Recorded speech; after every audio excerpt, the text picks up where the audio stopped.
आवाज दो, हम एक हैं, आवाज दो, हम एक हैं। वापस करो बजट को, वापस करो असेंबली बजट को, वापस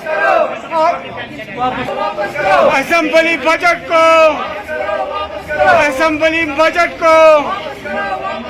We want यही है कि जो हाल ही में यहाँ के सरकार ने बजट पेश किया है, हम ये अक्सर उसको मुस्तरद करते हैं क्योंकि उसमें हमारे लिए कुछ भी नहीं रखा गया है।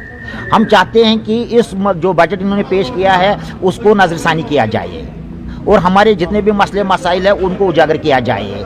जिस तरीके से मतलब हर कोई, चाहे अपोजिशन पार्टी के लीडर थे या मतलब इस वक्त रूलिंग पार्टी में के मेंबरान है, वो मतलब असेंबली में बड़े दावे करते हैं, बड़े चिल्लाते हैं उस मसले पर, इस मसले पर, मगर ये 10 लाख लोगों की पॉपुलेशन जो है आज तक इस पर किसी ने बात नहीं की है। तो इसी तरीके से हम चाहते हैं कि हमारे जितने भी मसले हैं, खासकर पेंशन का मसला है, रोज़गार का मसला है, तालीम का मसला है, पानी बिजली वगैरह, मतलब जिस तरीके से AAY लोगों के लिए मतलब पानी मतलब बिजली फ्री किया है या मतलब राशन 10 किलो बढ़ा दिया गया है, उस तरीके से जिस्मानी तौर माजूर लोगों को भी दिया जाए। और हमारे जो लिखे पढ़े नौजवान है इस वक्त अवरेज हो रहे हैं, उनको रोज़गार दिया जाए। जिस तरीके से मतलब यहाँ वुमेन को मतलब ये फ्री सर्विस मतलब बस सर्विस के किया गया है, क्या जिस्मानी तौर नाकिस लोगों को उसके काबिल नहीं है। इससे बड़ा भी मतलब जिस्मानी तौर नाकिस लोगों से भी कोई ऐसा कोई मतलब तबका है जो मतलब गरीबी की रेखा से नीचे है।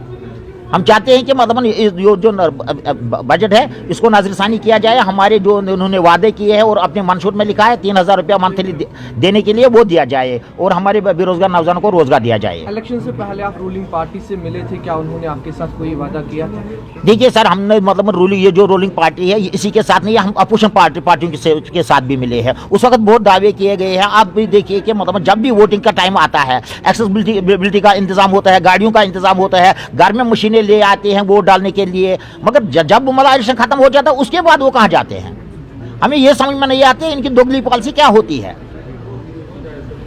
मतलब जिस तरीके से हमें वोटिंग में एक्सेसिबल वोटिंग के लिए, घरों में वोट डालने के लिए गवर्नमेंट ऑफ इंडिया ने जो पॉलिसी रखी थी उसका मकसद ही था कि इंक्लूजन हो जाए और हर कोई कंट्रीब्यूटर बन जाए। लेकिन बजट के हिसाब से हमें ऐसा लगता है कि जम्मू कश्मीर में जिस्मानी और ज़हनी तौर माजूर अफराद को भीख मांगने पर मजबूर किया जाता है।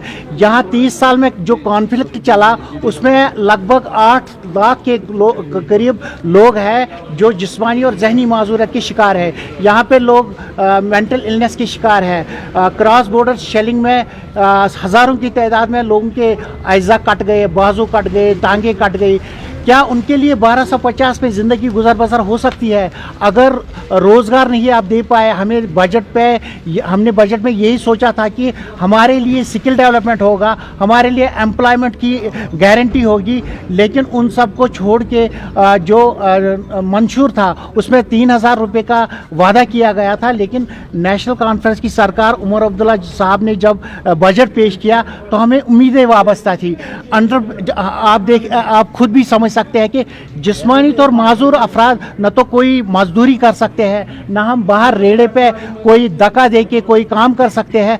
तो उसमें गवर्नमेंट को सोशल सिक्योरिटी का जो वर्ड आया, उनने बताया कि सोशल सिक्योरिटी, तो सोशल सिक्योरिटी में आप 1250 पे किसी की ज़िंदगी कैसे सोच सकते हैं कि वो अपनी ज़िंदगी गुजर बसर कर सकता है?